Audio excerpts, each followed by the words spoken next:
I evoked the ire of my colleagues, and my search for truth revealed their lies and their closed-mindedness. They couldn't stand it, and they went after me for that. And this is it's a wild story, and doctors do this kind of work have all the same experiences. We saw this with the COVID time. Welcome to the channel Navigating Chabad. Please subscribe, like, comment, and share, because that helps the algorithm bring it to more people, which changes lives and brings Mashiach. And 2 disclaimers. First disclaimer that this channel is catered to a Chabad crowd, or at least religiously Jewish. And also disclaimer, this channel is not meant to bash anyone or any organization. We're here to change the world for the better, to improve Chabad, which improves the world, and yeah. So sit back, relax, enjoy, soak in all the goodness. Yeah, now. So today we have with us Dr. Rothshtin. So I hear that you help tatis do their job better. Could you tell us about that?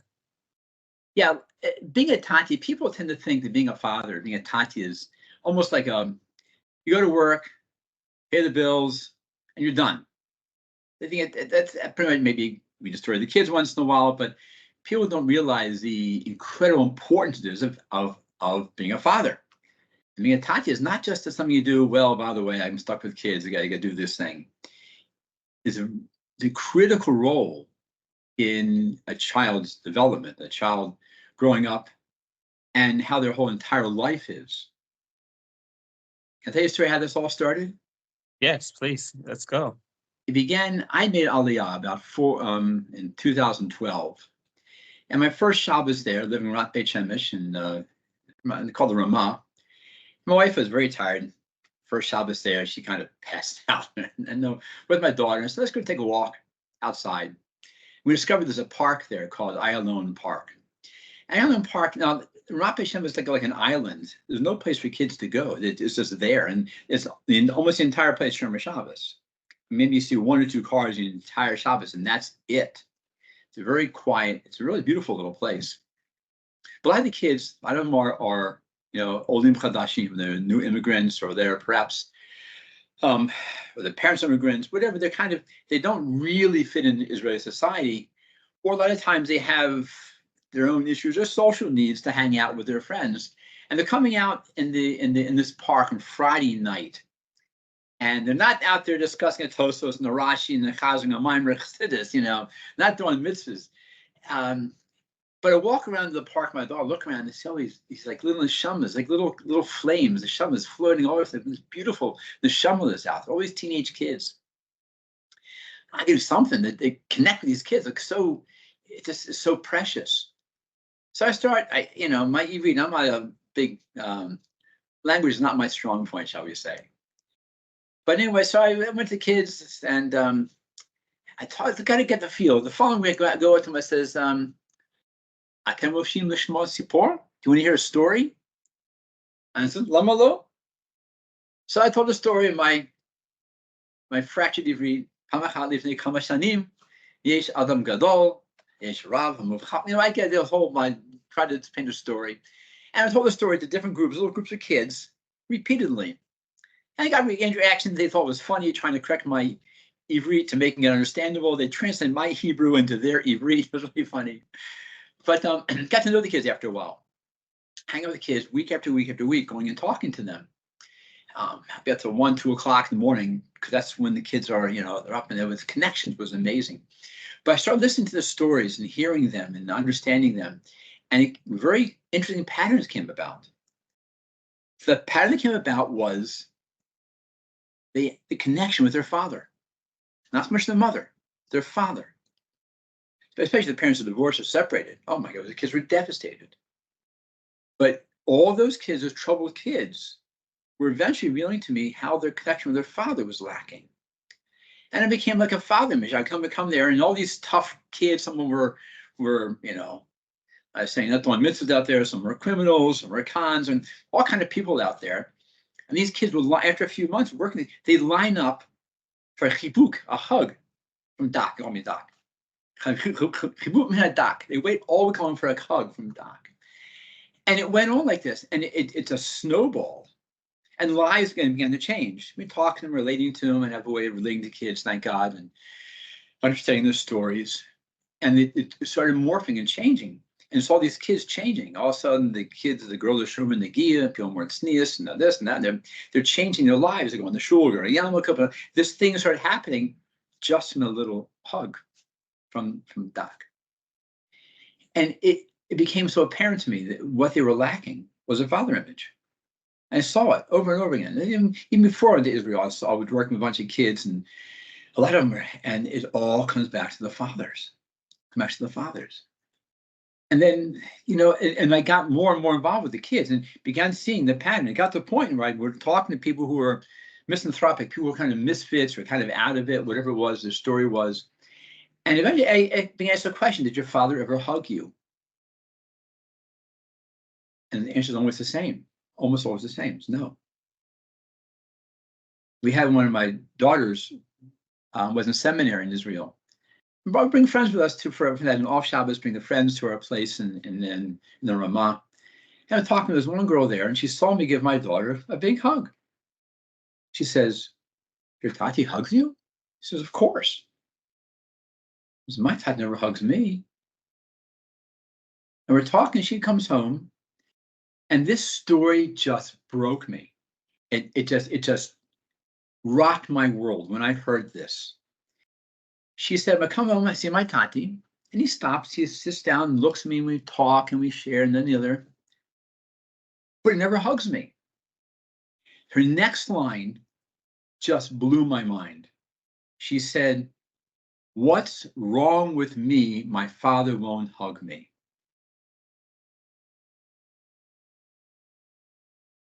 Now, that may have been passed by a lot of people. I've heard that. It's like, wow. The guy may have other problems. He may not hug her for reasons. Maybe he has his own personal issues. Maybe he's trying to battle certain things. He's uncomfortable hugging a teenage daughter. I'm not sure what his story is. But the only thing she knew, one thing she could say is, "What's wrong with me? My father won't hug me." And then as I get to know more, I'm not talking hundreds and maybe thousands, a lot of kids I've talked to, a lot. Not just kids, even the 20s and 30s. And then it became an interesting pattern. And a funny thing happened also. Sometimes fathers can be abusive. Some fathers can abuse their kids, beating them or whatever's going on with them. And there's two things that happen that really is fascinating. One thing is the kids never stop having attachment to their father, even as abusive. They don't stop attaching themselves to the guy. What they lose is love for themselves. Because I'm not lovable. The reason I'm being beaten or abused because I'm not lovable. And I didn't use things to make myself lovable. And tell men, if you don't hug your daughters, somebody else will. They'll find another man to do that for you. And so all these things started coming together, and seeing how kids are they're so lost and bereft of fathers. Not all fathers bad, some really good fathers out there, but so many of all these misanthropic kids, they're oftentimes, almost always bereft of a loving father. And now I'm a doctor. My area of medicine has always been to look towards getting the cause of a problem. I think to go back way upstream to the cause of problems, whether it's nutritional, whether it's stress, whether there's an injury, maybe there's a brain injury, a traumatic brain injury, maybe it's something going on in the system. What else is blocking them from being well? And what over a year, I'm doing this for 43 years, I'm doing this. And when you see people after a while, you get to realize, look for the patterns. And I've noticed the vast majority of our medical issues are self-induced. The vast majority of the issues, heart disease, strokes, diabetes, arthritis, kind of fatigue, even cancers, the vast majority of them, if not totally, at least partially self-induced by making lousy choices. Why would you eat junk food if you know it's bad for you? If you know it's bad for you, why would you do it? Okay, you have a piece of cake once. Okay, I'm not going to enjoy things once in a while. But why would you do something stupid repeatedly? Okay, once in a while, have a few l'chaim. You can do once in a while. repeatedly? What do you think is the cause? It's a question for you. What do you think the cause is? They do it because they can't control themselves, no? It's not a Nope. logical thing. Not logical. It's because it was self-loathing, a subconscious self-loathing. I'm not worth it to feel healthy, to feel good, to be strong, to be happy. I'm not worth that. Because I was worth it, I would take care of myself. I'm not worth it, so what do I care? What do I care? I'm not lovable anyway.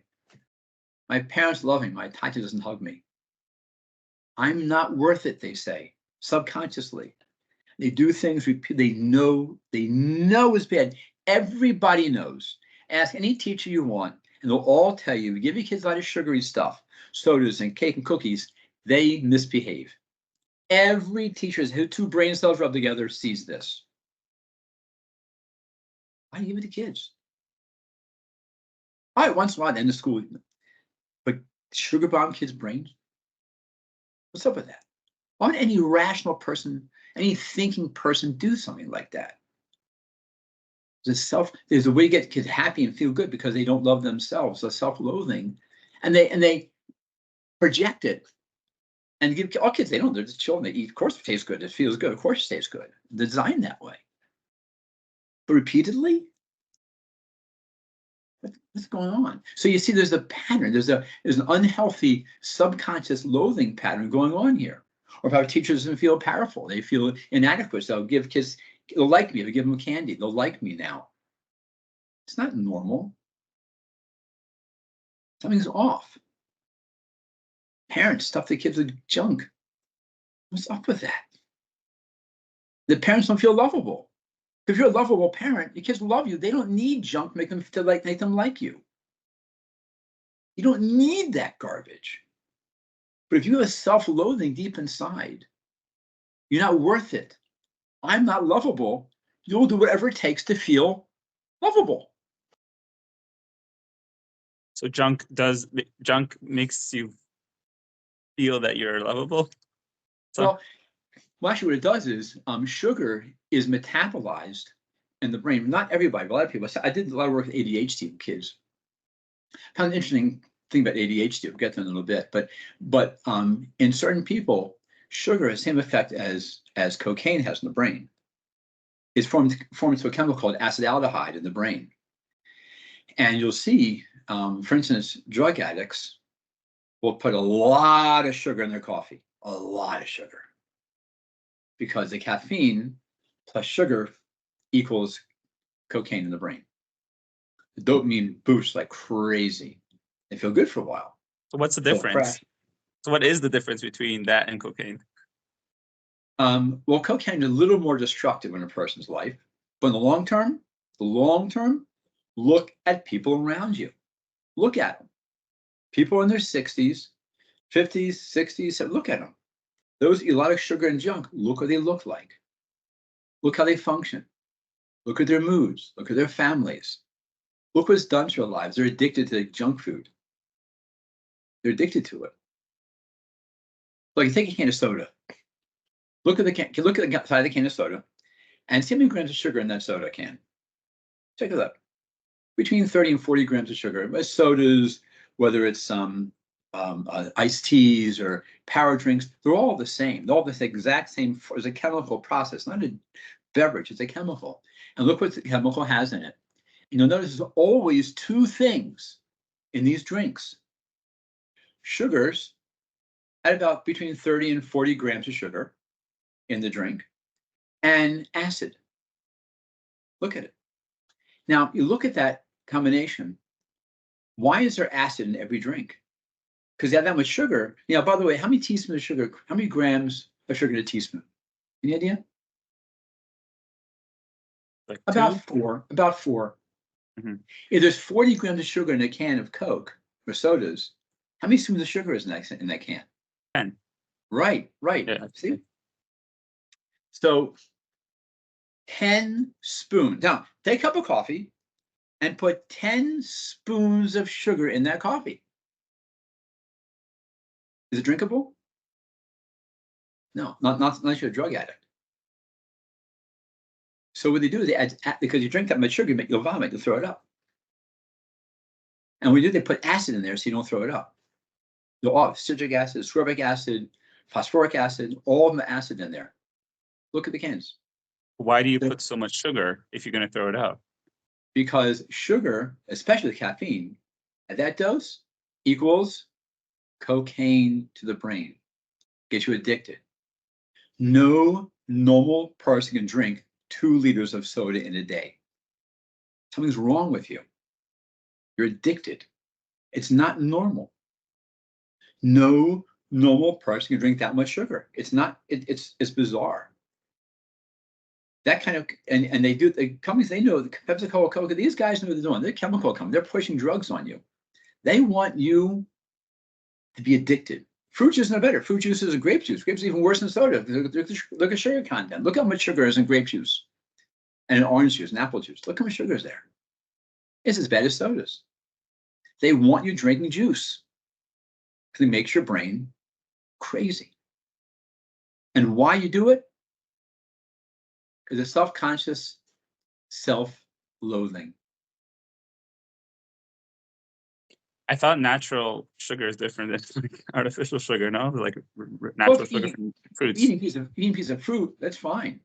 But how many oranges do they make to make a glass of orange juice? Take a guess. How many oranges to make 1 glass of orange juice?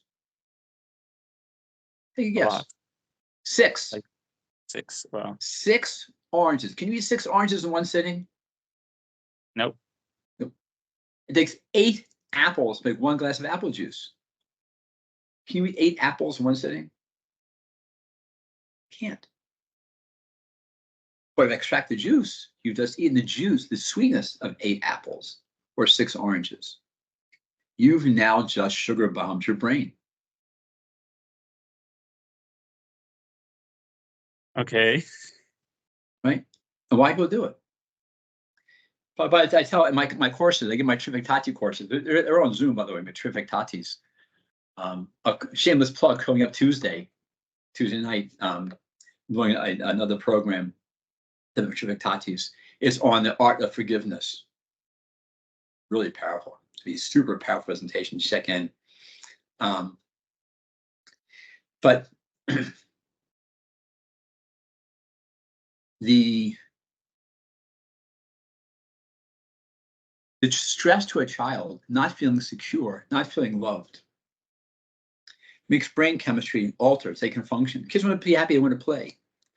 But there's stress, there's a lot of discord at home, and they don't feel safe. They feel rejected. Eventually what's going to happen is they're going to change their brain chemistry. That can be forever. Now you got to find, now they have a self-loathing and not worthy of being loved because the father doesn't love them, they don't feel loved from their father. Now when they have that, the chemistry has shifted. They can't cope with life. They do things to cope with life. Whether it's sugar, whether it's food, whether it's smoking, whether it's caffeine, whether it's drugs, whether they escape to the world of porn, they do something because they can't cope with life. They lost the chemistry. They're so messed up in their brain. It takes a lot of work to get that chemistry back. And so there's a huge amount of going on, all because wrath on the father. And men need to be taught. It's not natural. I'll tell you one of my favorite stories. I had a rabbi here in Baltimore many years ago, passed away, Rabbi Mendel Feldman, Zechron Lebracha. Incredible Talmid Chacham. I mean, he's the real McCoy. I mean, it's tell you stories of the guy, but it's he would daven chakras 2 hours on a regular day. That's just chakras on a weekday. I mean, I was there, and so when I went with my son, oldest son, I said, "Oh, my son, you got to do this, have this whole list of things to supercharge my kid. I'm this guy. He do languages. I had to supercharge, put a cape, and he's super bucker, kid, And he says, well, tell me, how old is your son? 8, 9, 10, whatever it was. He goes, right now he's a little boy. He can be a gun when he's 16, 17, 18. He can be a gun then. Right now, go play ball. Go play ball?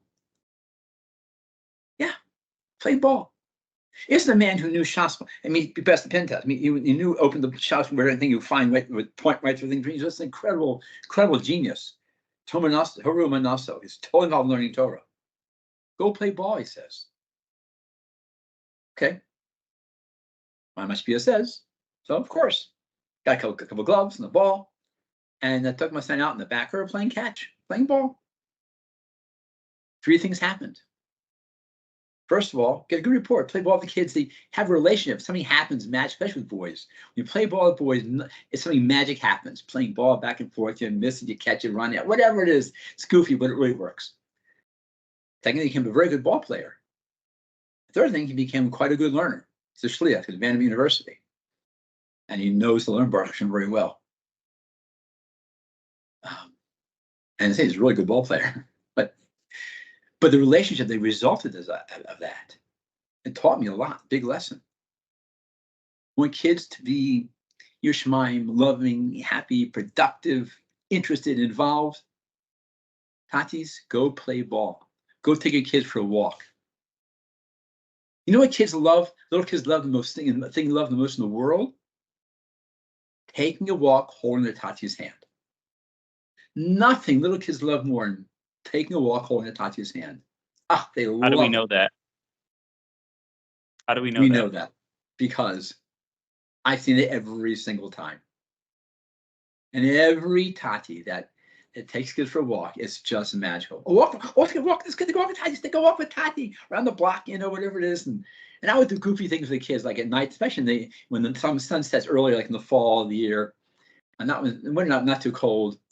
I take a walk around the block in the pajamas. Ooh, they're so excited. All excited in the pajamas, and then they go to sleep so much easier. But take a walk. Talk with them. Play with your kids. Blocks and games. Hugs and kisses. When a father is grounded and lets his kids know, my kids say they know I love them. Yeah, they know. No. You tell them you love them. Hug them. Take walks. Play with them. The boy, wrestle with them. For boys, wrestling is sending us hugging for boys. Okay, wrestle. Great. Wow. So I guess a big question from all of this is what's the difference between the father and the mother? Why can't the mother do this? Because I think that's what a lot of husbands, fathers think. Right. And that's the sort of thinking. Because they need the man. It takes a man to raise a son. You can't rely on your wife to raise your boys and to make them into men. You mentioned also the daughter also needs the fathers. Daughters crave a tati. They crave it. The strength of a man, the strength of someone who's there for them, feels embrace. Nothing better than a tati. I'll say it every time. I tell these guys, I'll say it again. If you don't hug your daughters, somebody else will. Guaranteed. Mm-hmm. Ask anybody who's in the business in the world, dealing with kids who are having a hard time in life, all say the same thing. Is there a age limit? Not age limit, is there a certain satisfaction, like that's it, they got their father's love and they're good to go, or they always need it? Always. Tati represents strength. Represents strength. By the way, tell you something interesting, lady. If you think back to being a child, we're all children, we're parents, obviously, being a young child, to a child, their parents represent God, especially the father, represents God.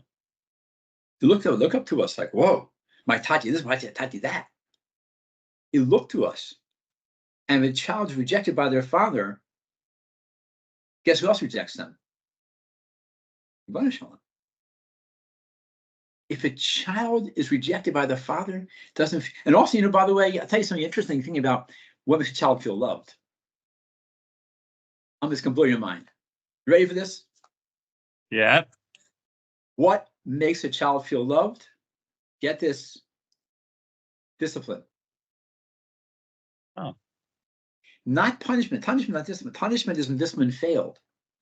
Discipline is having, they know clarity. Here's the rules. Here's right. Here's wrong. Here's this, is that. You see the father being disciplined?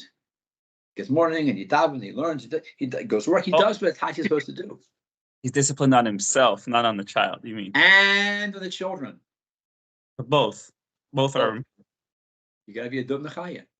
You know, I was growing up, as a saying, grown-ups had in those days, do as I say, don't do as I do. Ever heard that? Yep. How'd it make you feel? He's not the person I want to listen to. Yeah, that's right. And what are you going to be when you grow up? You hear that all your life. What's it mean? You're allowed to be what? You're allowed to just do whatever you want. Right. That'd be a hypocrite. You're allowed to be a hypocrite, yeah. So also another big question is, so what, I mean, I guess you deal with this also, but what does the child do if he doesn't if he's not getting it, both in the present term, like his parents are still available, they're still there, but they're not good at giving that to him. They never gave it to him. They partially gave it to him.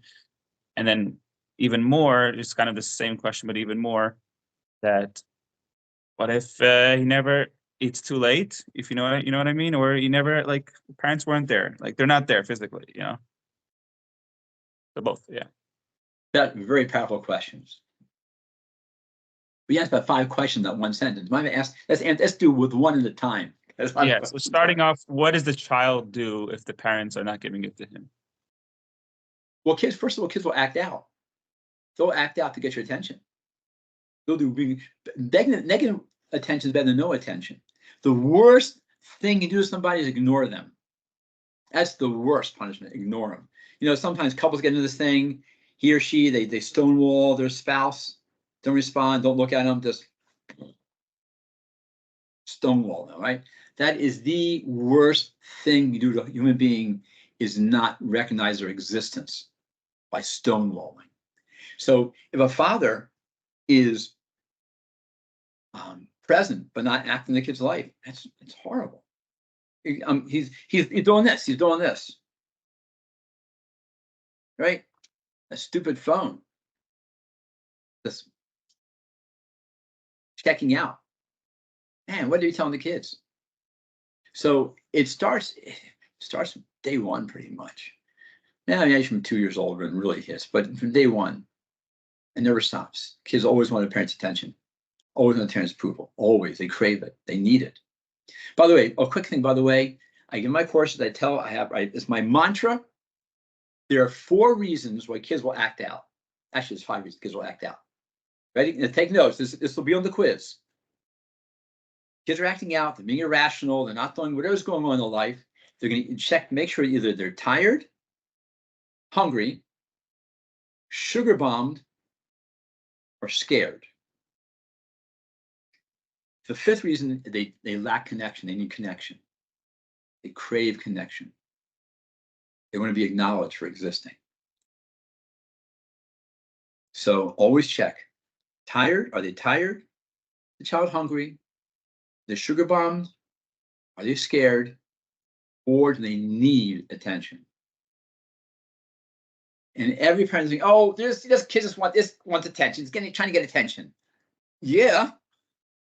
That's life, the child. Life to us all, to anybody. You crave attention. We crave it. And better negative than no attention at all.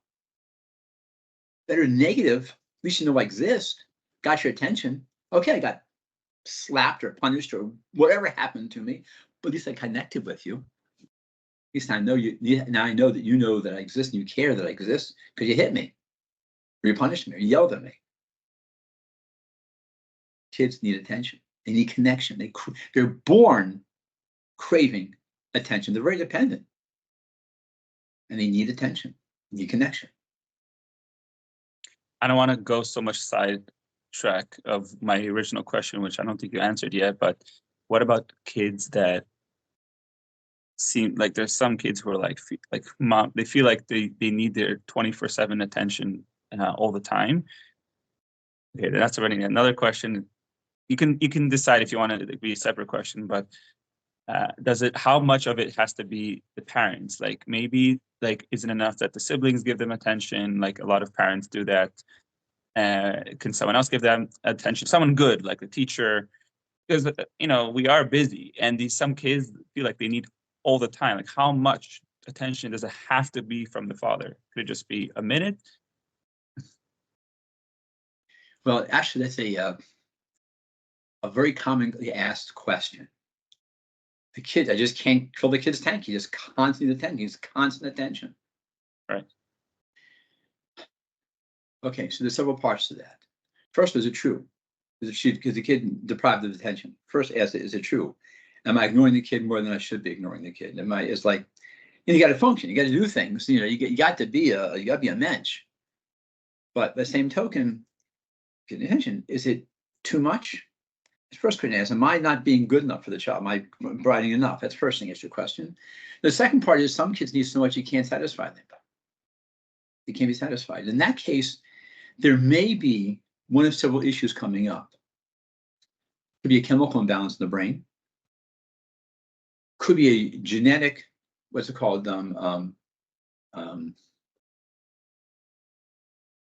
Generational trauma coming through. Or it could be a Gilgul issue. If you don't talk about Gilguling, it's like forbidden to talk about Gilgul, are very real. And someone's a Gilgul issue that has a child terrified and can't let go. And people misinterpret that child's needs as being obsessive or controlling, or this can be a Gilgul issue.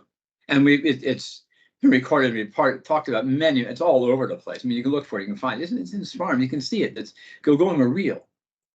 And there may be needs, like we have gifts, certain gifts and certain pleasantries and personalities. There's also from a Gilgul. Brachas from Gilgulim. You see that. Person's blessed for 1,000 generations, and whatever we see the benefit of previous generations of Voda, there's also a downside to challenges previous generations had. And so when there's a Gilgul issue, you can that's takes serious work to get to that Gilgul. And there's ways to deal with that can sometimes be helped. Something called an emotion code seems to help for that to little. If the person's really good, it can help to some degree. Certain people who are gifted know how to deal with Gilguling and work with it. So that's not often talked about.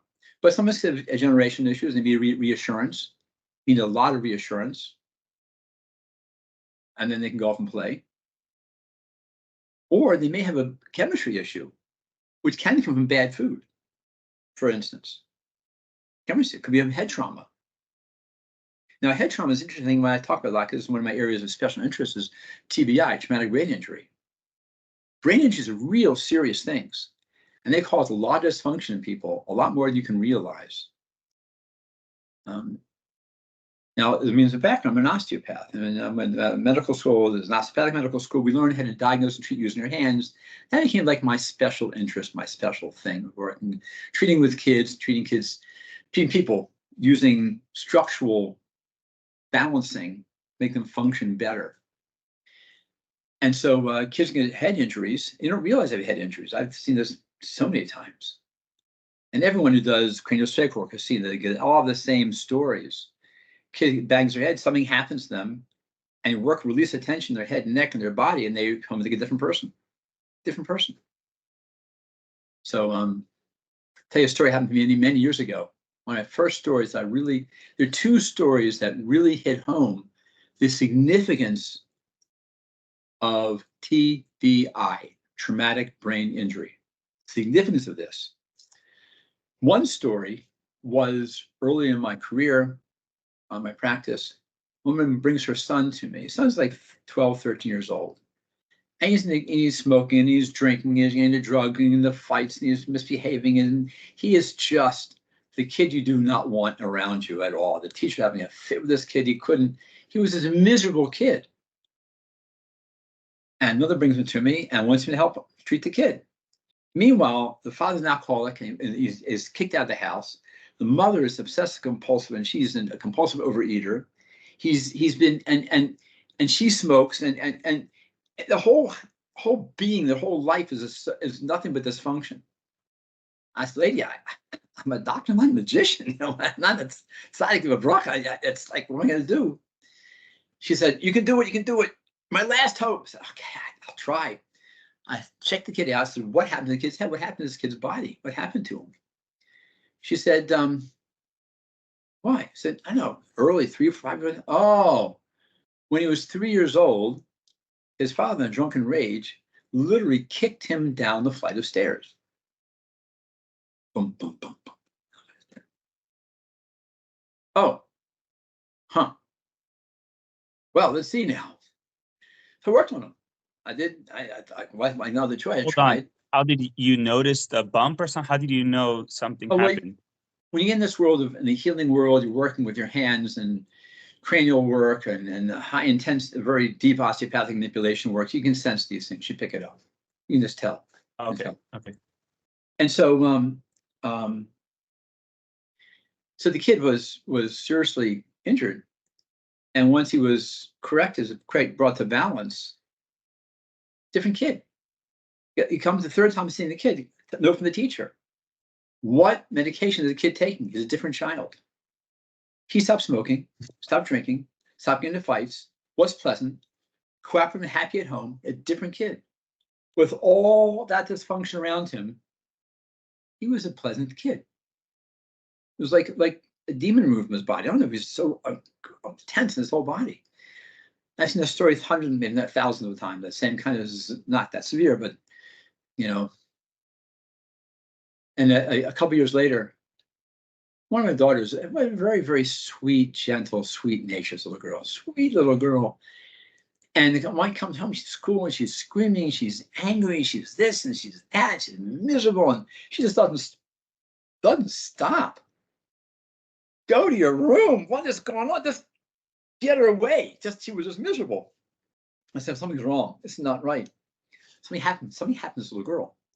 Now, I'll tell you a few things, some horror stories. This is not a horror story. I'll tell you some horror stories in a few minutes. But when the kids have a personality change. But she was just miserable. Couldn't console her. So wait a minute. Something happened. What happened? It turns out that morning, she had hit that night before, didn't get enough sleep. And she was sleepy. And on the way to school, on the bus, she thought to take a nest and rest her head on the window of the bus, driving to school. Bang, bang, bang, bang, bang, bang, bang, bang, bang. As the bus went along, banging her head on the window of the bang, bang, bang, bang, bang. Then her head and neck, locked her up, miserable. Oh, let me see about this. Now, I mean, I'm really upset because she's really, really obnoxious. I mean, really obnoxious. But okay, my little girl, I treat her, working on her head and release the tension, and all of a sudden, she's sweet again. Next thing, just back to her old self. Because the body's uncomfortable. Some kids, they can't control themselves. They're just miserable. That can be a birth trauma, any kind of traumas can cause this. This is only one cause of children's behavior problems. But you always look for, is there something wrong with my child structurally? They're uncomfortable. They can't control themselves. They're clingy. They're in pain. They want comfort. And they're clinging. So as a child, have a problem. Right. I just want to express that this seems to prove the point of happy, healthy, religious, that most of the time the problem is that they're not healthy in any shape or form, physically, emotionally, mentally, and that usually when they get back on track and being healthy in those ways, they're usually religious, like they do whatever they're supposed to do. They're nice people. Right. No? Right. Yeah. Correct. 100% correct. And if a kid has a genetic condition, very common amongst Yidden, right, about healthy, it's called MTHFR deficiency. Monday, Thursday, Friday. Methylene tetrahydrofolate reductase deficiency. MTHFR. This will be on the quiz, afterwards. It'll be on the quiz, I'm telling you. MTHFR. And what it is, it's a quirk in the genes. And this quirk means you don't produce enough serotonin and dopamine in your cells, especially in the brain. And how that translates is like this. People with this, and it's very common amongst Yidden. I'll tell you why it's so common amongst Yidden. I'll tell you why. You'll figure out why in a minute. The upside of this quirk, genetic quirk, the upside is that high, sensitive, creative, innovative, hardworking, dedicated, very, very high-end people. The downside is anxiety, insomnia, OCD, depression, PMS in girls, heart disease. The same gene goes both ways simultaneously. Both ways simultaneously. High-end people, but they're too agitated, so much full of anxiety. Anxiety, high productive, dedicated, anxious, insomnia, think MTHFR deficiency. If they could take a certain vitamins you take for that, and poof, different person. Well, just wondering, because now going back to where we started, you're saying how most issues are from a lack of connection with their father. So it sounded like you said, like, if that child gets back on track with, whatever it is, cranial or a certain supplement, and he's back on track. But what about, like you mentioned the story of specifically, I was thinking about that with the story of the father who kicked their child. That seems to be a lack of, and then he wasn't even in the house. So, and then you did that work on him and he was fine. But what about the connection with his father? Oh, the kid's still dysfunctional. I mean, he got better, that's all. He still had problems. It's part of the picture. It's part of the big picture. I think you got to have the whole picture in mind, not just one little thing. And people make a lot of progress. With a good fathering, kids will do much better. Like take the MTHFR deficiency thing. It kicks in when a person is very, very stressed. And things are going well, they're fine. When no stress, they're just fine. But they get triggered, they have no reserves to cope with a stressful situation. So those people can actually oftentimes override the genetic issue when they're in the loving, healthy, happy environment. Fathering things, yeah, a father's responsibility. Look at the kid. What's going on with my kid? I'm doing the right things, and things still aren't working. Things aren't working right. What's wrong? So, loving father will say, okay, let's look at my kid. Am I missing something? Here's a big issue. Also, I just want to make it very clear. I probably know what you're going to say, but I want to make it clear if it wasn't clear enough. So, is there any place for hitting their child in the name of discipline, in the name of chinuch? And the like. What do you think I'm going to say? What do you think I'm going to say? I want to make it very clear because there are people out there that think that way. Well, I'll put it this way. Answer is yes. They're children. But it has to be done in the proper fashion. There's right way and the wrong way to do this. So this is all men have the same question. Is there a place to hit my kid?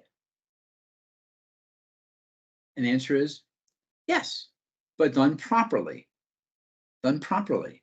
Never touch a child when you're angry.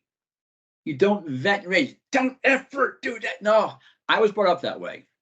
I had several encounters with my father's belt and other.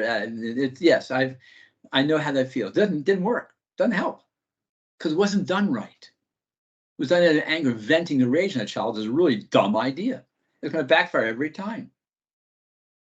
But what does work? Now, first, there's certain times when you're supposed to hit a kid, smack a kid. Once on the rump and hard. There's certain circumstances. For instance, a kid runs into the street, chasing the ball, runs in the street.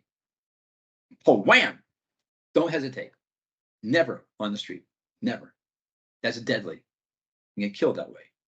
Every year, about over 5,000 kids get killed in the street every year. Wow. Because they ran the street. First thing. Second thing, the other one. Hold on. You're saying that before or after? You sound like you said before. A kid runs in the street. You catch him before. It doesn't matter. As soon as you find out, whack. Whack. Once. And you be real stern in their face. Don't you ever run in the street. Don't you ever run in the street like that. Why is a smack necessary? Why can you just tell it that? To get their attention. To get their attention. I'm not saying beat the kid. A smack to get their attention. It's just all it is. You're not hurt the kid. Not on the rump. One swat gets their attention. Shocks them. Just right. Yeah. They're children. Their brains work differently. They're not little adults. They're children. Their brains work differently. You got to make an impact in their brain. And they don't run the street. And then you practice. You practice. Just hitting on their hand enough, like it just the concept is just strange to me. Yeah. Yeah, but it works.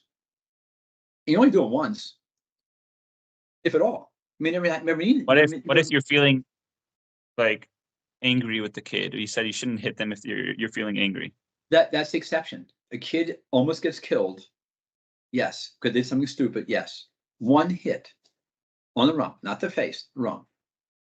You're not hurt the kid. Yeah, and it's done intentionally. And you get in their face and you yell at them. Don't you ever run in the street, right? And then you practice.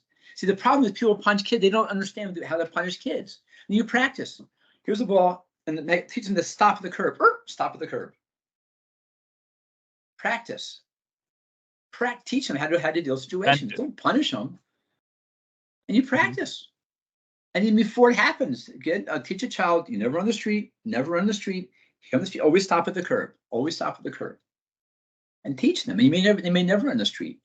But it happens, and you got to get their attention. But you practice, you teach. Teach by practicing. Don't lecture. Here's the curve. Stop. Like I think they get the kids. When I say freeze, they stop what they're doing. So we practice playing freeze. Run, freeze. Okay. Run the ball. Freeze. I teach them. Play as a game, kids. Freeze. And when they hear Tachi's voice say freeze, guess what they do? Freeze. Right. Right? Yeah. Wow. Another time appropriate to smack a kid is if they throw another child into water, or if they go into water and they can't swim. You throw people, no, can't throw in water. No, too many kids died. Number one cause of accidental deaths in the country is drowning. I know several kids are drowned, and they should go in the water only when trained and when supervised. And there's no second chance. Get in the water, plap. You do not throw people in the water. You're not going in the water without supervision. Don't even think about it. You train them. May not need to punch them, but they do something stupid like that. You deserve an immediate punch to get their attention. It doesn't traumatize the child? You want the child terrified to go in the water at that age. Yes. Yes. Okay. You want them traumatized. You want to, I want my kids, my grandkids playing in the street. No, they do not run in that street. They'll be terrified. No, stop. They're children. They get older. They get 6, 7 years old. They go off the street. Okay, fine. And how would you, I guess you do the same thing with a swimming pool, like a pool of water. You just practice, because we always want to be preventive. Why always wait till the b'diavad? So with water, it would be like you walk with them, be like, here we stop. You don't go. Absolutely correct. Exactly correct. Exactly. But kids do stupid things. They're kids, Weren't you a kid once upon a time? I was a kid. Don't kids do stupid things? I mean, really? But certain stupid things are not allowed. You can't allow certain stupid things. And one of them is playing in water unsupervised. It's not an option. Too many kids drown. It's too easy. It takes a minute for a child to drown. Mm-hmm. They panic underwater, get scared, inhale, done. Minute, 2 minutes, blink of an eye. You can't allow that to happen. They should be terrified of going in water unless an adult is watching them. Nope, I don't go in water. Nope. Don't run the street. Nope. Yeah, I want them traumatized. They get over it, believe me. They get over it real quick. When at a certain age, they'll get over it. There won't be a problem, but they should be afraid of. Right, certain things to be afraid of. Mm-hmm. It's appropriate. It's appropriate. Being afraid of your kids is not my lexicon. You don't be afraid of your kids. You're the father. Never afraid of your children. I mean, be compassionate, love me, of course. I mean, I'm not talking to you and go, cruel and God forbid. But you're the Tati. Tati represents strength. clarity, safety. That's a tati. They know the tati's with them, they're safe. And they're much happier. And you let them fall. I'm all for letting kids make mistakes, have them fall and do things. Fine, they'll learn. They have to learn. Overprotecting kids is the worst thing to do for a child. The worst thing to do for a child is protect them everything and turn around. They make a mistake. All right, fix it. Broke it, clean it up, replace it. Yep, get hurt, fine, don't do it again, whatever. You failed the test, you failed the test. You could have studied better. Whatever. No, let kids fall. Let them get hurt. They'll get up. They'll be fine. I know a family. Father's a wonderful man. Wonderful man. But he protects his kids so much. He's such a nice man. That's a nice tati. Every step of the way, the kids always get protected and taken care of. And guess what happened to their kids? They can't get married. They can't. One of them can function somewhat. Other one's not functional at all. 28 years old, still living at home. He can't get a job. He's terrified, and everything he makes a mistake. And his father picks up the pieces for him and supports him. He's 28 years old. Get a job. Get out of the house. What's the matter with 28 years old being home? What's up with that? You're home. You pay rent. Once you're past 21 years old, you're living at home. You pay rent. You get a job. You chip in. Okay, if you're in school, there's certain places for that. It's okay because you're in a situation where it's temporary, intentionally. But if you're home, you work, you get a job, you pay rent, you chip into that household. That's what a man does. Man doesn't take and sit there and be a little wimp on the couch. No way. A man gets up, and a father has to make a son into a man. Raising girls is a little different. Girls are a little bit different. They function differently. But too many men are just not brought up to be men. Too many men are brought up to be, something else. Is there a proactive way to do that for men? It sounds like you just let them be, which is just passive. No, God forbid. No, I'm not passive. No, I'm not passive at all. Very, very, very clear. But my sons and very, very clear. Okay. We're a little bit of a tangent here, but it's okay. It's part of being a father, is being a man. If you're a father, you must be a husband. A husband must be a man. So man, husband, father. That's how it works. Here's some rules of men. This is beyond the quiz. Take notes. Step number one. Men do not whine. It's not fair. I work so hard. I don't like it. You ever heard men whine?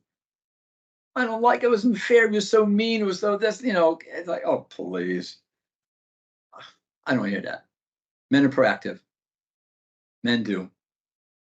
A man takes full responsibility of whatever happens in his life. You're never a victim. Men are never victims. You take full responsibility. What happens in your life, you take full responsibility. I've had to face that myself several times. Take full responsibility. And the consequences were devastating. It's okay. Full responsibility. Fair or not fair, doesn't matter. And one time I had someone who was in a bad car accident and was at a traffic light. Stopped. Car came behind and rammed into him. I obeyed the law. Yeah, but in the car, there's always risk involved. You assume risk when you get in the car. You assume risk. Okay, a risk. Take full responsibility. The person did wrong. They broke the law. When I could take responsibility, I made a choice. I'm not a victim.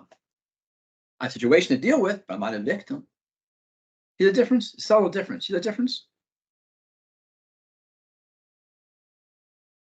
Mm-hmm.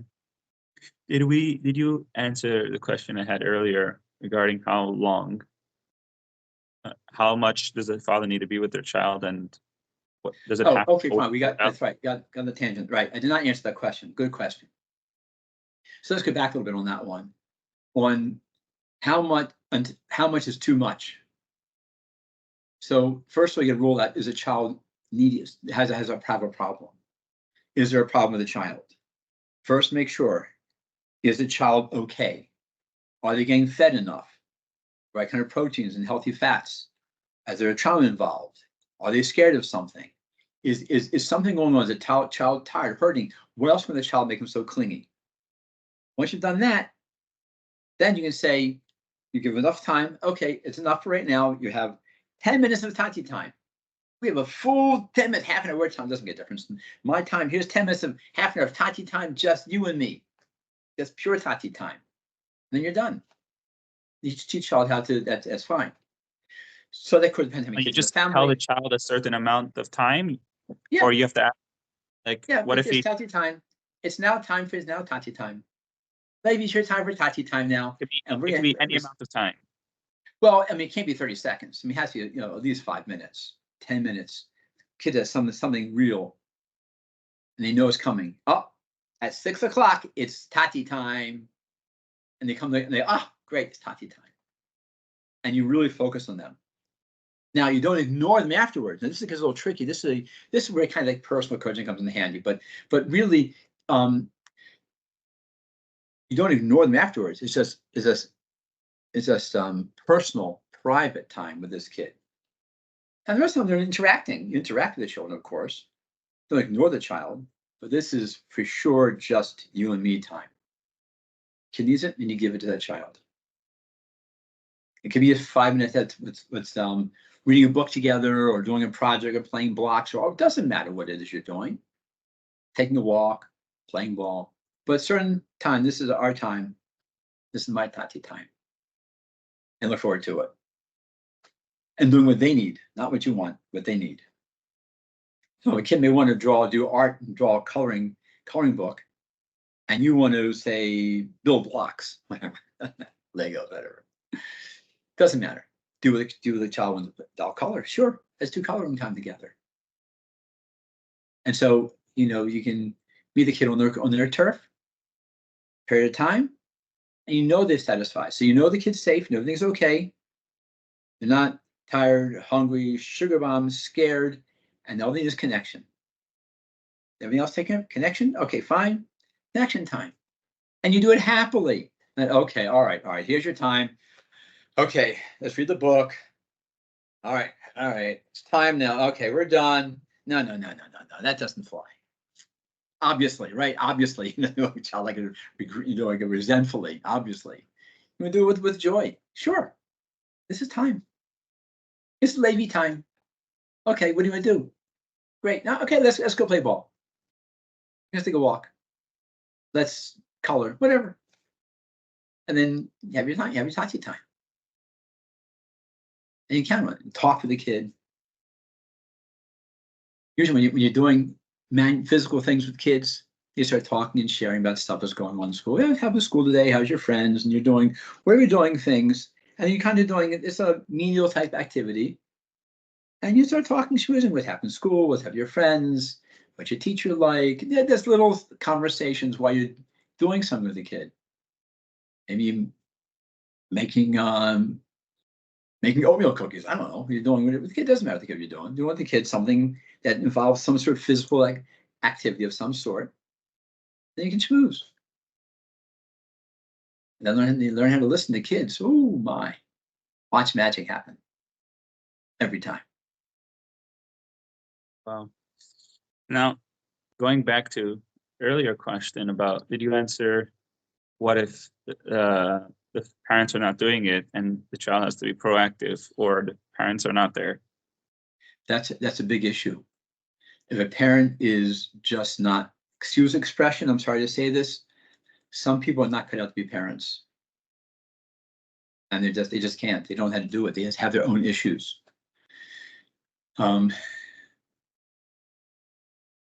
Believe me, they're not listening to this program anyway. They're actually not part of the program. What do you do if a child has a parent who's just not a fit parent? When they're little, it's devastating. You get older, you can deal with it. But little, it's devastating to a child. I know if it's the case, my community, kid's a very talented kid, but the parents is out to lunch and the kid's at the basket case. He's a wonderful kid, but parent did not know how to give him love. They thought, they was beating and smacking and reprimanding all the time. All he wanted was some direction from his parents, and they couldn't give it to him. They didn't know. Oh, poor kid. Great kid, but messed up. There's no real simple answer for that. In the early stages, part of a community, part of a shul, part of someplace, and someone else sees what's going on, you got to find some way to help that kid out. Find some way to help that kid out. What I've done, and I still do this very day, our shul, like Hila and people, I see some kids that fathers that just don't get it. I make sure I hug that kid, talk to the kid, what's going on with them, just a human interaction. And I've seen over time, the kids have issues, but they have a certain grounding. They recover better. I remember one kid in particular growing up, father had OCD.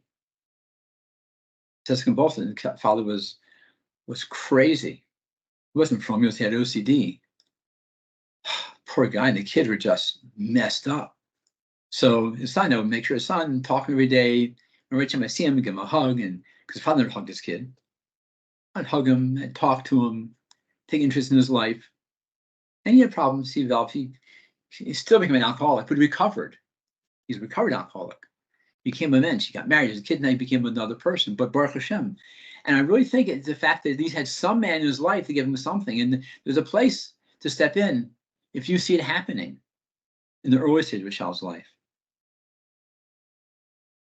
Once you've grown up and you're in your teens and beyond, when you had an inadequate, dysfunctional family background, that requires a lot of coaching.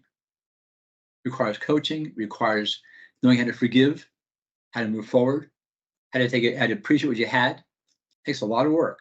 It won't not be easy, but that's now on your own responsibility to take care of that. You have to work hard at letting go and find the good points of your background and moving forward. And there's some really sad cases. Talking to a man recently, grew up, and he told me the story of his growing up. And his father was a pedophile. Now, a pedophile also did hypnosis. The father hypnotized the kids and then abused his children. I mean, really sick guy. When he was early teens, he just ran away from home, never came back. When he found his father finally died, he said, "Oh, now you won't stop hurting people." I mean, that's rough. It was rough. Okay, man's a very insightful, thinking man, and he worked at it, and he became a family. He became a normal person, but he had that quite a serious background. He worked at it. He took responsibility for it. Father, I'm give you a different definition of Chabad. Chabad is and this is what this guy did, which I'm telling us right now, of how you can recover from these things. And Chabad really stands for inspiration, meditation, integration. Wow, I've never heard that one before, but it sounds good. Okay. It inspires you. You look for inspiration. You meditate. You think about it. A minute, an hour, meditate on it, and make it part of integrate it. Make it part of yourself. Integrate it and move forward in life. Inspiration, meditation, integration. And then once you learn the art of forgiveness, you can move forward like a rocket. So that's the way as a child who's beyond the teens can repair the damage done by such dysfunctional parents. So he has to use the Chachma Bina Das? Yep. And is there any specific medical way that he should, like cranial or like, any? Yes. Yeah, a lot to be done. A lot to be done for something like that. And the way that is done, is well, it depends upon the person's situation. For some people, they can do acupuncture, which is great for them. For some people, homeopathy. Others, cranial. Others, emotion code. Others, nutritional supplements. And some people need medication. They all need some form of therapy or coaching. All need something. All need something. You know, professionally listen to you, a real professional ear. Because it's, you know, get past it. How long would this take to heal completely? It's never completely done because it's part of you. Mm-hmm. You can modify, you become very functional. You can find joy. You can take that situation that really bothered you or hurt you, and you bless them. Not curse them, bless them with happiness, joy, nuchsadas, prosperity, comfort, ease. You bless them with those things. As you bless someone else, what do you think happens to the energetic interchange between you and that other person? The dynamic changes.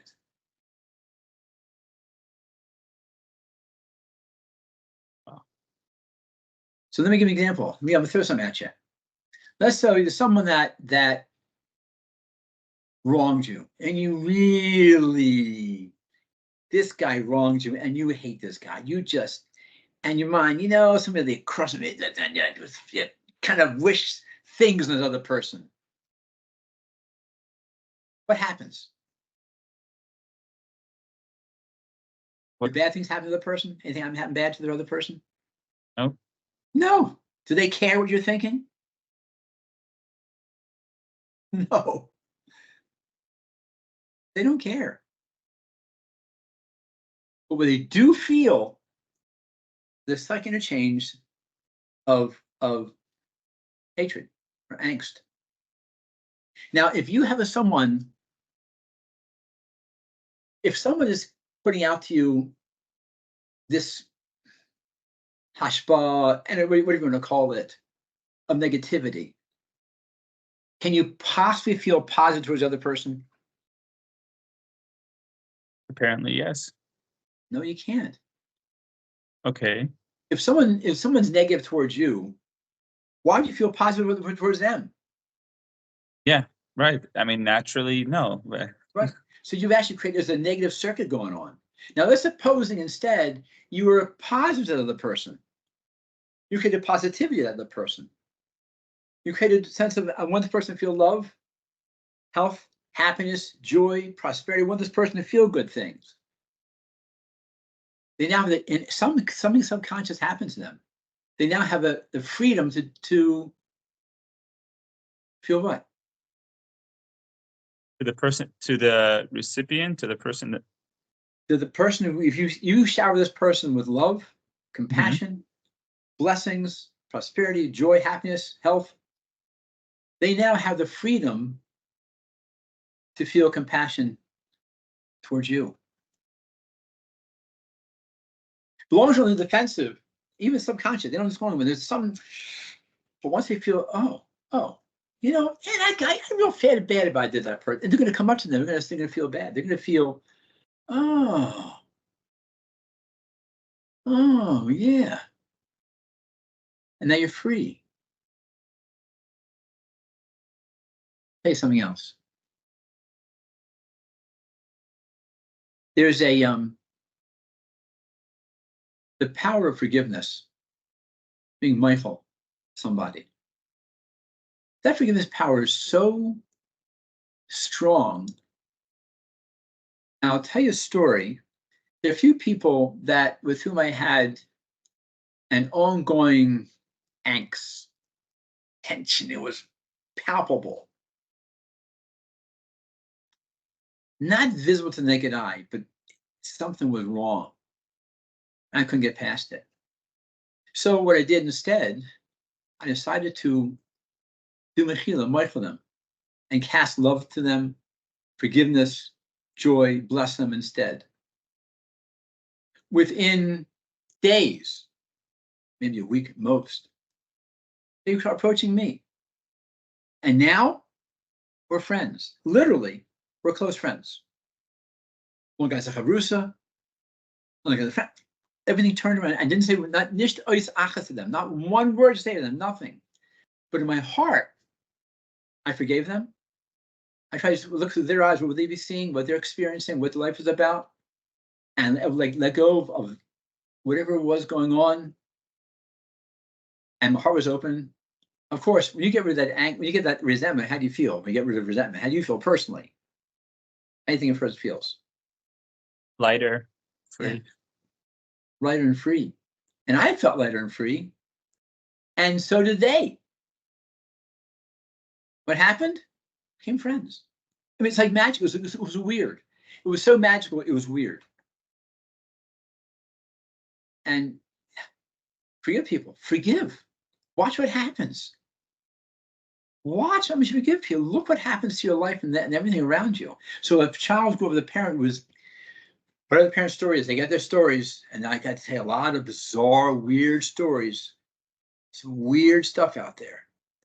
But when that child forgives their parents for their stories and says, you know what, it's the best you could do. And if I was them, I may have done worse.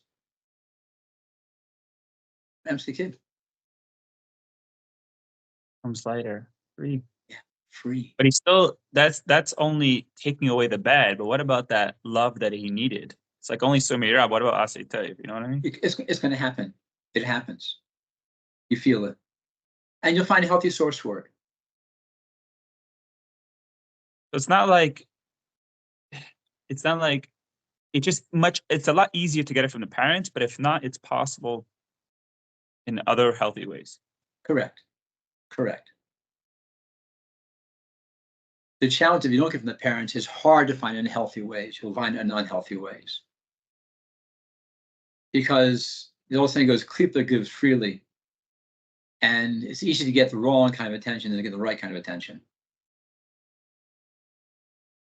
There's some teachers, some magnificent teachers that get it, and they will see a child under their wing and give the child extra attention and something it fills a child with something that don't get from the parents. And there's some teachers like that. Some askanim, people in the shul, in the community, they'd see kids who are having a hard time, and they embrace that child some way, the best they can. And so it can happen. But it's best to they have their fuel for their parents, they will seek healthy relationships. And when they're not fuel from the parents, they seek whatever they can get. Another side question: is it necessary? Like, in your opinion, should someone wait to get married until he fixes someone? You said it never really gets healed fully, or something like that. So is it proper to wait till he heals it before he gets married? Obviously, a lot of people are married with these problems, but lechatchila. Wow. Maybe I gotta tell you, you got some really, this hits the heart. I don't know, is there on some serious questions. And this is a very common question too. And I've had some couple from young men. The question is, what do you do to people wait to get married till their dysfunction is taken care of? Yes and no. No, because you may never get married. And yes, because it's not fair to dump on your spouse if you have issues. So it's yes and no. The truth is that I happen to really enjoy working with young men. I coach a number of young men who are proactive in their life. They say they know that they have a dysfunctional background. They know they're suffering, and they want to have a happy marriage. They don't repeat their parents' mistakes. And the best thing to do is work with somebody that can help you to avoid all that stuff. There's some really great books out there give you good insights to this, to help you kind of at least get an insight. One by Rabbi Ben Schaefer. It's 10 stupid things, mistakes very smart couples make. Great book. Yeah. 10 stupid mistakes very smart couples make. And it's really very comprehensive.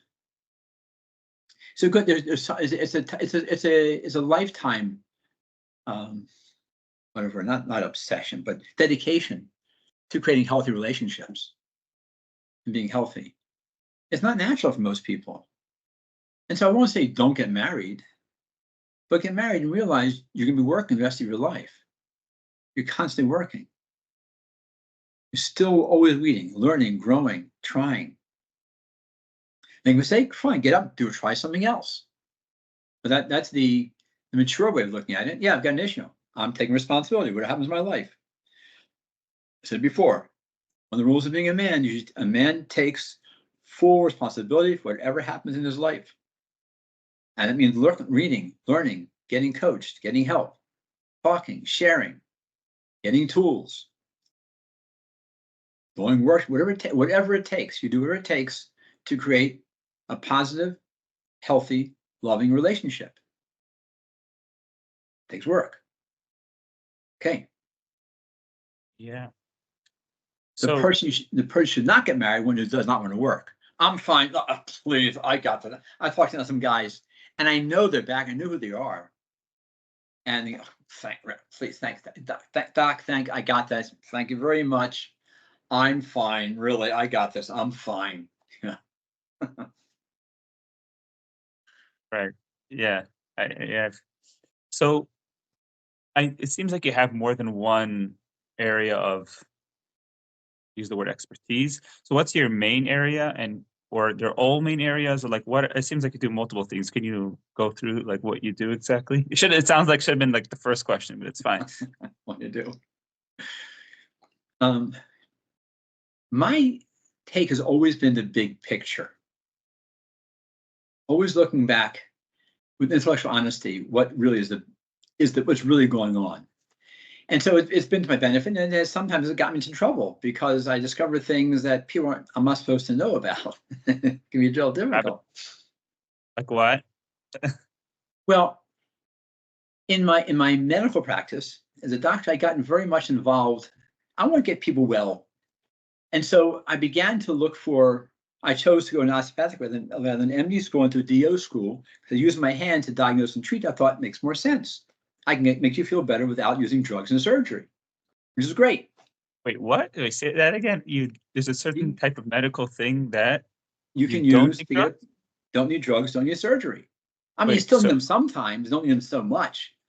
I mean, all doctors have is prescriptions. It sounds like a natural doctor. Is that correct? Well, no. Actually, I'm a traditionally trained doctor. I went through medical school. Mm-hmm.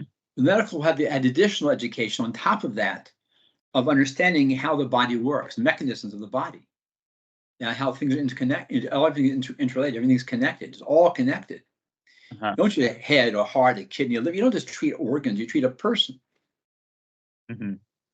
Now, it sounds like you really got surprised me because it sounds like most doctors in medical, they always say they only deal with the symptoms. They don't deal with the root of the problem. And one of the first things you said was that you go to the root of the problem. So I was very surprised to hear that. Yeah, and that people get well very quickly, and they stay well, which is bad for business, you should know. Right. They get well, they'll come back. They're done. I'm fine. Why do I come back? I'm feeling fine. You need a lot of bitachon, and that's why it says you need to get it right. So you did to be. Right. And so the big picture, there are parts of the body. There is a heart and there are kidneys, and there are parts of the body that need to be attended to, but only as a piece of the big picture. So when I started, I was in the United States Army, served there for 3 years as a doctor in the Army. And when I came out, I did research, and I took care of human guinea pigs for vaccine research protocols. And so I got very early involved in how vaccines work and effects on people and so forth. And then I went into private practice as general practice. But I'm also, as an osteopath, I deal with hands-on treatment. I treat people, treat bodies, and I prescribe to the whole gamut of medical care to the best of my ability. But when I started noticing how people would get well, they wouldn't stay well. They couldn't maintain wellness. As what's going on? Why they're not staying well? I treated them. They should be fine. They're coming back. Now, I could say, oh, good business, but that's not moral. If you're going to come back to the same problem repeatedly, yeah, you feel better for a week or two, a month, but you come back again, something's wrong. Why are you coming back with problems you should have been fixed? So I started looking and researching and reading and checking this, that, and the other. And then what happened is I entered into, at that point in time, talking back in the late 80s, the forbidden world of nutrition. Vitamins, diet, nutrients, minerals, detoxification. chelation therapy, peroxide therapy, all kind of therapies, got all kind of treatment. I figured, I learned all these really cool things. So that began a whole new pathway. So I'm really getting, now I'm getting to really get the real heart of the matter. Then again, really get down to what's the cause of those illnesses and reversing disease. Literally, the blind could see, the lame could walk. I mean, it's wild stuff going on in that office, wild stuff. And it happens to anyone who does this kind of work. It's not just me. Anyone who does this kind of work has the same experience of miraculous cures from things that were totally incurable before that point in time. And chronic pain, chronic fatigue, this problem, I mean, all kind of people came all over the world. It was really cool, really cool. The problem is that I evoked the ire of my colleagues, and my search for truth revealed their lies and their closed-mindedness. And the medical board in Maryland went after me. Not the patient got hurt, all patients did well. They all did well. I glowing reports. They couldn't stand it. And they went after me for that. And this is it's a wild story. And doctors do this kind of work, have all the same experiences. We saw this with the COVID time, when doctors would prescribe and treat people for COVID with alternative medicines or ivermectin, whatever it was. They got penalized for curing patients, right? And we saw that happening in real time. So now what's going on, and at that point in time, I was really, I was hunted. And it took about 10 years, a lot of stress. Oh my gosh, they went after me like crazy. All the patients did well, all good reports, but then they revoked my license in medicine in Maryland. Which is the worst thing to do to a doctor is take away his license. That's the worst thing to do to a doctor. And so even though the patients all did well, they didn't care about that because it wasn't their paradigm. So the search for truth flew in the face of their lack of vision and resulted in the consequences, which was devastating. So I got a license. Pennsylvania gave me a license, and so Pennsylvania just saw through Maryland's lies, but it was still it's been a real challenge in life. So in one hand, it's been great. I got a broad spectrum of helped thousands and thousands of people through incurable conditions all over the place, and here in Israel, all kinds of places, and it's been a marvelous journey, but they pay a price. This world is Sheker, and Sheker has a real firm grip on the world. I think Sheker cannot tolerate emes. You got to be very strong. So that it caused I paid a price for that. Would not have done anything else. Not do it different. I mean, I've had different avenues and left town earlier. I don't know, but but I can't treat, and lie to patients. You come to me trusting that I'll take care of you. I will take care of you to the best of my ability. You pay a price. A lot of doctors can't stand it. And so there is a price, a downside.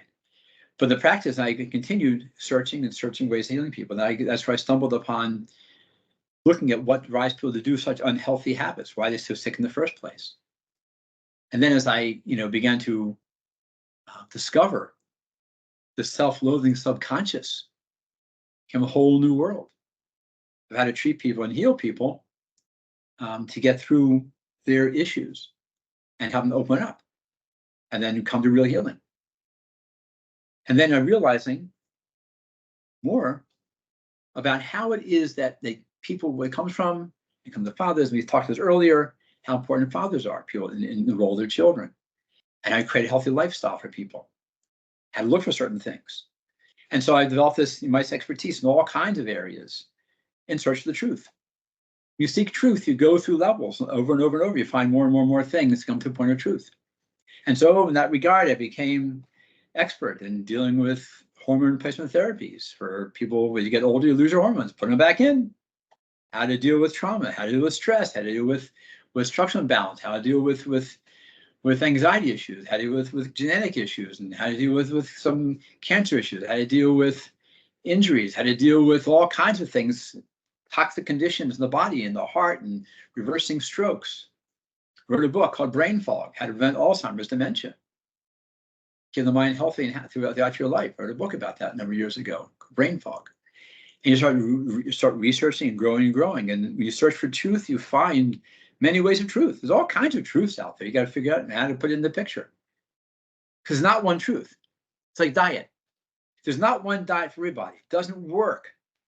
Some people are carnivore. Some people are vegan and plant-based, zone diet, balanced diet. Everyone's different kind of dietary needs. There's not one diet for everybody.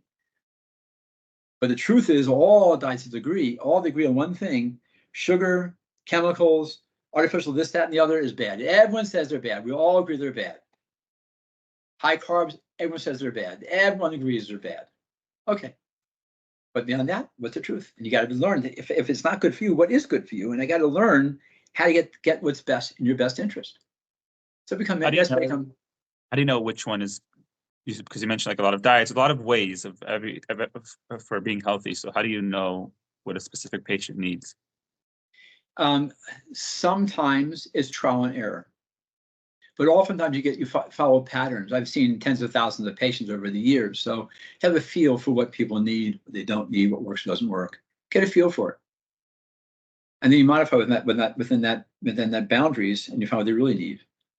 So, and find your metabolism. If your digestive tract goes fast or slow, if you're a slow digestive tract, you need a plant-based diet. If you're a fast, rapid metabolite, you need more protein. You need animal proteins. You need meat. Depends what the person's metabolism is like. It's simple, for instance. And look at people's symptoms. When you feel better, when you feel good, when you feel bad, you follow it. Mm-hmm. Wow. So then I'm wondering, because when I first met you, you mentioned mainly how you help fathers with their children. So that, like, where did that come from? I mean, it's one of the million things that you learned, and it seemed to be your passion, because I thought that was the only thing you did, and then I'm hearing like you do everything. Yeah, it's all part of the picture. You can't be a terrific dad if you're not a terrific husband. You can't be a terrific husband if you're not a man, terrific man. And a lot of them teaching men how to be fathers, how to be a man also. Because you're not a man, you can't be a father. You can't be an effective father if you're not effective. You're not a real man. You're not a man. I'm not talking about John Wayne kind of man. Come on, I'm not talking about what it means to be a real man. What it means to be clear and confident, to exude a certain amount of love, compassion, and strength and determination. What makes a man? So that's part of the process. So it all fits in. But if you're eating junk food, you can't think properly. If you're drinking caffeine, coffee at 4 o'clock in the afternoon, you're not going to sleep well. You'll be tired the next day, you'll be aggravated, and you're grouchy, and you're irrational. So you have the big picture. If your caffeine, coffee is great in the morning, cup of coffee, great. Enjoy coffee in the morning. But in the afternoon, it will alter the sleep architecture. So you got to learn how to sleep, right? Again, that's all part of the picture. The sleep architecture is distorted when you have caffeine in the late afternoon. And next morning, to feel good, what must you have a first thing in the morning? Cup of what? Cup of Joe. Mm-hmm. Why? Because you didn't sleep well. Why? Because you had caffeine the wrong time of day. Your brain's not functioning well. And if you're tired, how do you behave when you're tired? Are you calm and loving and peaceful? Or are you a bit on edge? Yeah. I mean, I wish that was the only cause for a lack of sleep, but I'm sure you know better than me that there are other reasons, like having a baby crying all night. You know what I mean? So what are they supposed to do? You just daven, baby. You daven and you pray, and it's just what happens. It's just part of being a tati. It's like that. Yep. You can't get away from it. And babies are babies. Now, sometimes kids cry for a reason, by the way. Here's where it comes in. Why do kids cry so much? Some kids cry, they have a problem with their stomach, and they a lot of reflux. They're spitting up too much. And you nurse them and you feed them, and the baby cries a lot. Is mother eating the wrong kind of food and it's transferring to the baby? I've had kids that had a stomach problem. They were incessantly crying, literally at least 20, 22 hours a day, crying constantly. Oh, that's crazy. Oh my gosh, parents going in their mind. It turned out they had a problem with the kid's stomach. The stomach itself, the stomach organ, stomach. And once you get in and treat the stomach and release the tension in the chest and the stomach, Kid slept. I mean, fell asleep right then and there. Fell asleep right away. Fell asleep. And change the parents' lives because they could rest. They were going out of their mind. So you got to know what to look at for the child. Is the food wrong food for the kid? Is it getting a bottle? Is the wrong kind of formula? What's going on with the kid? Is the kid teething? All right, kid's teeth. That's temporary. That just goes away. But baby's crying a lot, keeping up all night. And I'll tell you something else too. Kids will reflect what's going on with the parents. If there's angst from the parents, or there's a lot of tension between the parents, kids can know this. They know it. They feel it. Will act accordingly. And can be pleasant. So if you have a discord between parents, you need to get some help to get past your issues. Because you're not getting past those issues, those kids will always grow up dysfunctional. You can't have a house full of tension and angst and anger and have functional, loving, wonderful kids. It doesn't work. They can work on themselves to become that way, but they're going to have a struggle. So you teach people how to be a man. Right. I work with men. Teach you how to be a man, how to be a father. So it's I work with really kids. And I love it. Happen to love it. Because the guys come to me they want to grow. They want to become a man. They hate tired of being this functional little boy. You know, you see these guys walking around. They're in their 20s and 30s, walking in t-shirts, short pants, and flip-flops. What is that? Is that how men dress? Yeah. Look at this. See a little kid, a 5-year-old kid, walk around in the Shabbos and a suit and a little tie, walk around. What do you say to that kid? You look so what? Manly, like grown up. Grown up, right. You look so grown up. Oh. How do children dress? The way their parents dress. How do children dress? T-shirts, shorts, flip-flops, Crocs. I'm not talking about going on the beach, hanging out. Even there, a dignified man, it's dignified. Certain dignity to being a man. Yeah, maybe if you're going canoeing, maybe, I don't know. But there's a place to, but dressing like a child, what's it saying to the world? What's it saying to yourself? What's it saying to your family? And there is a difference. You go in the courthouse, you go into court to talk to a judge, a defendant, you've been out walking in t-shirt and flip-flops and short pants. Not respectable. Man should be respectable. Man should have a certain amount of dignity. Why is it a trend now that a lot of people are not dressing up like that? We've been castrated. We've been juvenilized. Look at the world. Men are not men. And that's with women, actually. Women actually have really crushed men too. The whole feminist movement has men being ashamed of being a man. Caught toxic masculinity. No, I'm a man. This is how men do things. I'm not a woman. Okay, I can be emotional. I'm fine, but I'm a man. And men do things different than women do things. And this is a whole other area. Like, I tell you, a great interview you should do with my daughter, Sarah Gitta Sobel. She has single relationships. I'll tell you a little bit what that's about.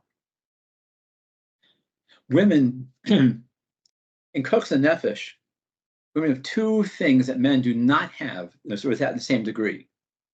Women have what's called Bina Sarah, right? Heard Bina Sarah? They understand things different than men do. Additional Bina. And they're also Malchus. Malchus. Nukva, Nekeva, no Malchus. Woman Bina Sarah mode, in that Bina mode, it's the mama bear. She's taking care of things, organizing things, watching over things. She's taking care of stuff. But men come in not knowing that they're a man. They become, to her, another Child. Right. We say, I got 4 kids. I gave birth to 3 of them. 1 I married. And they say that. So the woman treats her husband like a child. Eventually, he gives in. Okay, I'll be a kid. I guess just leave me alone. And guys they can't take the pressure anymore. They don't come strong enough, and then she gets the guy to become like a child, because she is a bina mode. She's a malchus, which recipient. Then the man is zah. Then the man is the man that gives. The mashpia, she's makabel. So the mashpia can be mashpia when the makabel is a makabel. Wait, so women should not be in bina mode at all? Like what? No, not with their husband. With the children, of course, the children, they have family to take care of. Gears a bias. It's a crucial role. But with her husband, she's malchus. She receives him. She's very, very clear. The man has been the man. You don't control the man. The suggestions in a certain time, you go, okay, there's interaction. I'm not saying it to be a robot or a slave, God forbid. But a man's going to be a man. First, man has to know he has to be a man, and she has to let him be a man. She has to let him. Nagging, nudging, but of course. I'll give you an example. I'm dealing with a couple right now. Really, really, it's awful. The guy is a procrastinator. Wonderful guy, very smart guy, sharp guy, procrastinates. So his wife does what? She has to nag him and nudge him. Now she's aggravated with the guy. Oh yeah, well, I'm not going to do it then. He gets his standard up. She's not. I'll show you I'm not going to do it. Right? So now he's insistent to resist because she's nudging and nagging the guy half to death.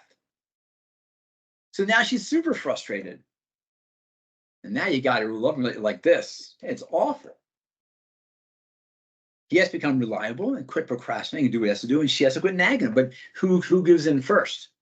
Who gives in first? But what happens, the cycle happens. She learns there's respect for her husband, but he's not respectable anymore. Got to be respectable. If you're not respectable, she can't respect you. A man has respect. That has to discipline. You have to have your seder. A man has to have a seder his day. He gets up and he davens, he learns, he goes to work. A man has to have seder of his day and be disciplined and taking care of himself and doing the right things. Then she can respect him. And then the relationship works much better. Not perfect yet, but it's going to work a whole lot better. But there's like dynamic issues and family issues coming in that picture, because if she grew up with a father who didn't give her proper attention, she's recreating her nightmarish childhood. So there's a dynamic that you have to appreciate. It's not just one-sided. It's a very complex picture. Another couple, the girl was abused sexually, emotionally, physically by her father and her brothers, and it was just a mess. Because a family now, and they can't. And he himself, his father's a whack. I mean, and they're trying to have a relationship. It's really rough. But you have to be able to acknowledge the fact that and be proactive in what's going on with you. We'll make progress in Mr. Shem. Look, little tefillah. But there's a dynamic. You have all the right things, but if one person or the other has dysfunctional background, you're not proactive in making it work, then you can't have a loving relationship. And the kids then grow up in a dysfunctional family. You see the complexity of the picture? It's not just so simple. It's a complex picture. Creating something that's never be perfect. Can't be perfect. It could be good. It can be terrific. That's not perfect. Okay. And create with the underlying theme should be peace, achdus, love, compassion, discipline, strength. Should be your shemaim. Should be an underlying baseline and work to achieve that goal. But so you mentioned that the mother, she used her bina with the kids, not with the husband. So does that imply that the father uses his chachma? Like, what does that look like? the father uses his strength. Father actually is more das. Women are called kali das, men of das. Women of bina sera, men of das. So we have to utilize our das. Inspiration, meditation, integration. We create truth, create direction in life. Das is the blend of Ava and Yira. It's with the predominance of Ava, more Chesed than Gevurah, but it has to have Gevurah in there. It has to be strong, clear, determined. Bring yourself in the family. And not mean. Never being mean. Being disciplined to your children does not mean being mean to your children. It's being clear with your kids. You don't back down. My kids learn very early. You don't test Tati. You don't test Tati. Tati does not fail tests. Try it, and they all learn. I don't fail a test. So if I can say count 1, 2, 3, I say 3. That confidence is going to come. It's not negotiable anymore. So a man's job is to be strong and consistent. Mothers are different. With the kids all day long, there's a whole different energy to the mother. I don't coach women. I don't understand them. But men I can get. Man has to be the man. Clear and confident. The anchor, the foundation, not foundation, I was a bias, the root, the strength of the family, is the father. Mm-hmm.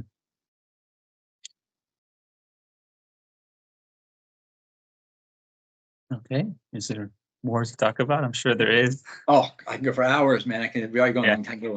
It's we're going a long time, haven't we? Can we start? I can go for hours. I'll say one last thing. Yeah, it's like another time. Message. Elaborate on this. A takeaway message to the world. Well,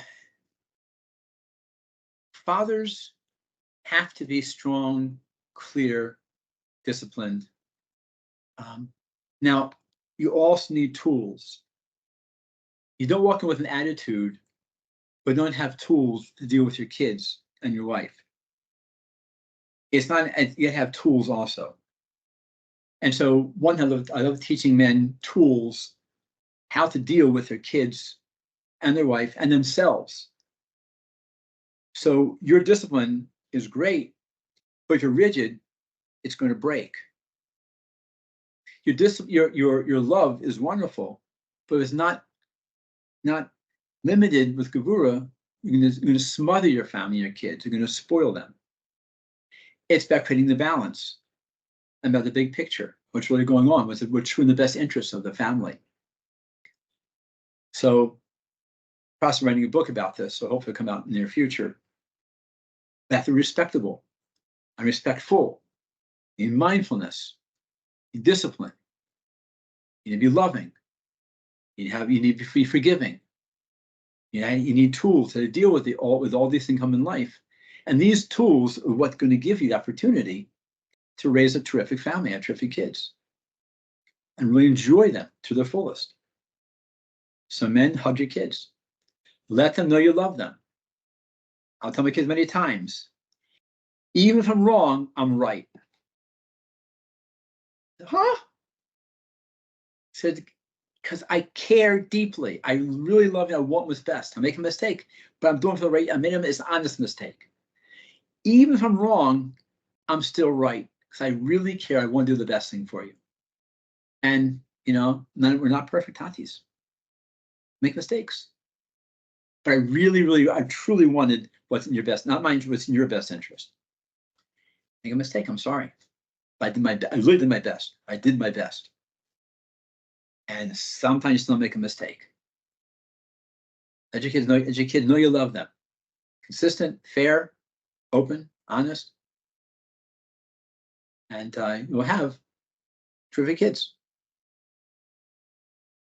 Right. Yes.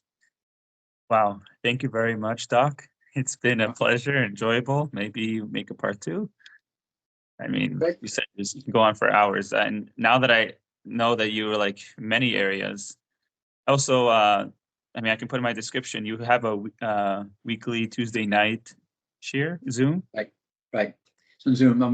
I have this coming up in the following week. Then I'll take a break for a few weeks and come back again.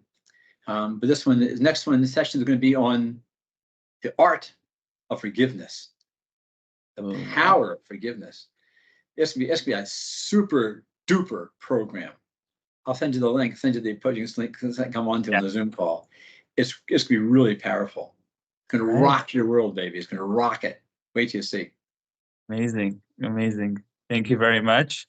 And I'm just gonna be the outro. That please subscribe, like, comment, and share to help it reach more people, which changes lives and bring Mashiach.